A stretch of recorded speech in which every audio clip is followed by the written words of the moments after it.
everyone, aku Brilian, mahasiswa Universitas Muhammadiyah Surakarta dari program studi Ekonomi Pembangunan. Nah, di sini di konten ini aku ingin sharing kepada kalian tentang analisis input output di suatu perekonomian. Oke, kita langsung masuk saja ke definisinya. Jadi, analisis input output itu adalah suatu metode kuantitatif ya untuk mengukur aliran barang dan jasa di suatu perekonomian. Oke, kita cari dulu inputnya. Input itu adalah faktor produksi atau bahan baku di suatu sektor yang nantinya akan diproses dan menjadi output. Oke, di sini kalian udah bisa nangkep harusnya.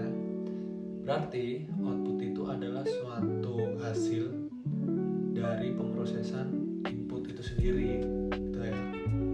Oke, karena kita ini membahasnya bukan di ekonomi murni, kita membahasnya di matematika bisnis atau di matematika ekonomi. Jadi materi analisis input output ini dinyatakan atau digambarkan melalui matriks. Nah, untuk kalian yang belum menguasai matriks, itu aku sarankan, aku anjurkan untuk recall dulu ke materi matriks. Kalian kalian perdalam lagi tentang matriks agar nanti nggak bingungan ya di materi ini, karena emang fundamentalnya ini ada di matriks. Oke, selanjutnya kita langsung ke pembahasan, kita langsung ke contoh soal dan pembahasan penyelesaiannya. Nah, ini contoh soalnya. Sebenarnya ini sudah saya selesaikan, cuman saya ingin sampaikan penyelesaiannya tahap demi tahap. Oke, langsung aja. Jadi soal itu terkadang disampaikan atau di modelnya adalah seperti ini, masih ada yang kosong ya. Tapi kadang juga ada yang sudah full, kadang juga ada yang tidak ada total input antara, atau elemen-elemen ini kadang tidak sama. Tapi jangan bingung, intinya cara penyelesaiannya pun sama, dan poin akhirnya nanti bisa membuka analogi atau wawasan Anda untuk memahami tabel ini. Nah, kita awali dulu dari elemen pertama, ini output. Output ini sifatnya dia baris horizontal ya, ke sini. Ini berarti kalau ke sini ini dikatakan output, lalu kalau ke bawah kolom itu dikatakan input. Ini input ya. Nah, di sini ada 3 elemen: penambang, pengolah, retail. Itu adalah sektor. Berarti di sini kita mempunyai contoh soal 3 sektor. Lalu ini adalah permintaan akhir atau Y. Nah, ini perlu diingat ya, ini Y. Lalu total output ini sama dengan X. Nah, di kolomnya, di inputnya sama, ada 3 sektor. Lalu NT adalah nilai tambah. Lalu berikutnya adalah total input antara. Lalu berikutnya adalah total input. Nah, kalau ini kalian mungkin sudah paham ya. Tapi apa sih itu nilai tambah dan total input antaranya? Itu maksudnya apa maksudnya? Nah, nilai tambah itu sebenarnya kalau didefinisikan dia itu nilai lebih yang dari dibayarkan. Tapi ya kalau ada salah dari saya mohon dikoreksi ya. Arti-arti ini itu cuman untuk ekonomi murni. Jadi kalau untuk matematika bisnis, kalian nggak perlu sedalam itu untuk mengetahui ininya. Oke, sekarang kita akan melengkapi tabel-tabel yang kosong ini. Oke, dimulai dari nilai tambahnya dulu.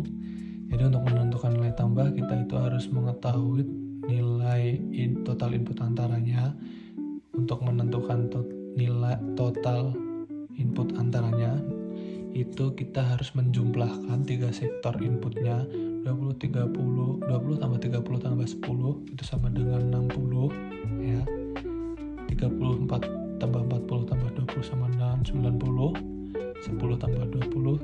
tambah 30 sama dengan 60. Nah, setelah kita sudah menemukan nilai total input antaranya, untuk menemukan nilai tambahnya kita cukup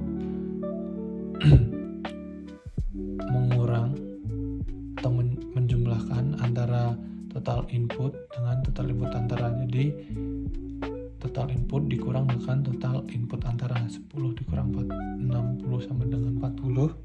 Kita tulis di sini. Lalu 100 dikurang 90 sama dengan 10.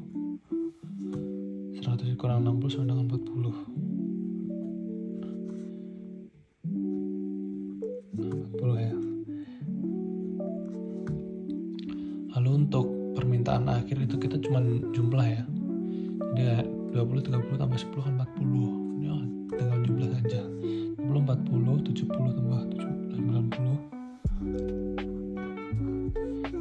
10, 20, 30, 60. Itu. Oke. Ingat ini adalah Y dan ini adalah X. Oke. Kita masuk ke metode analisis matriks relatifnya. Jadi untuk step pertama kita tuh harus menentukan matriks teknologinya. Bagaimana cara menentukannya? Jadi AIJ itu sama dengan XIJ atau input dari sektor I ke J di barisnya ya, baris itu dibagi dengan kolom, nanti dibagi dengan total sektor J. Antara ini atau ini saya lupa, intinya itu ini sama ini pun nilainya sama. Jadi pada intinya nanti kalian tinggal membaginya gitu ya. Ini contoh, ini kan baris ya, 20 ini dibagi dengan 100 nih misalnya, 30 dibagi dengan 100. Oke. Jadi misal di sini nilainya 105, itu berarti 30 dibagi 105, 40 dibagi 105, 20 dibagi 105. Cukup. Ini tidak ikut dengan aspek matriksnya ya. Jadi matriksnya itu cuman di 3 sektor ini saja. Itu. Setelah kalian mendapatkan nilainya, ini step keduanya adalah mengurangi matriks I dikurang dengan matriks teknologinya. Jadi matriks ini apa? Jadi matriks ini adalah suatu syarat atau suatu memang sudah dipatenkan untuk pengoperasian analisis input output ini. Jadi nilainya seperti ini. Oh, ini ada kesalahan ya. Ini seharusnya satunya di sini.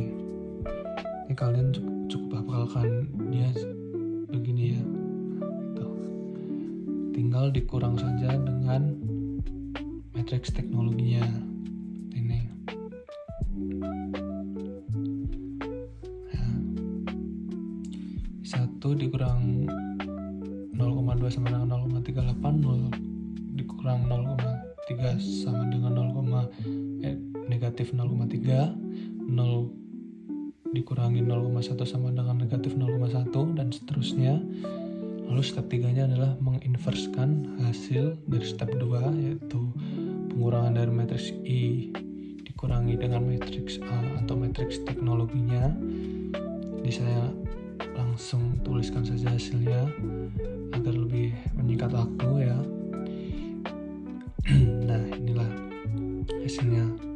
Jadi setelah kita mendapatkan ini, kita menginverskannya dan mendapatkan hasil ini.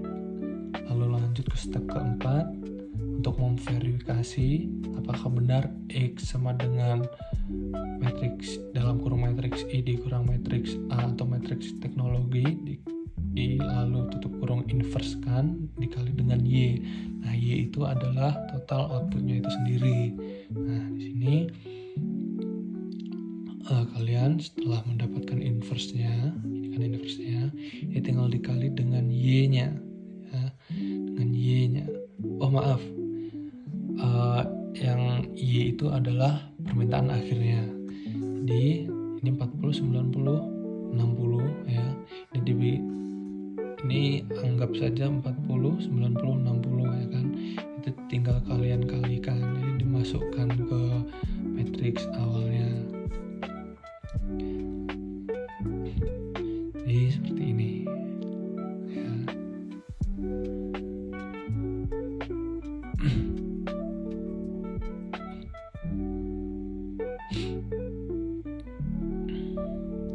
Setelah mendapatkan hasil itu, hasilnya harus sama dengan total output atau total inputnya. Jadi karena ini sifatnya adalah untuk memverifikasi data yang ada di dalam tabel ini. Ketika hasilnya itu sama dengan total input atau outputnya, berarti data yang kalian kerjakan ini sinkron, benar, mulai dari soal dan jawaban. Jadi saya cukupkan pembahasan analisis input output perekonomian ini melalui matriks, yang metode matriks. Kurang lebihnya mohon maaf. Wassalamualaikum warahmatullahi wabarakatuh.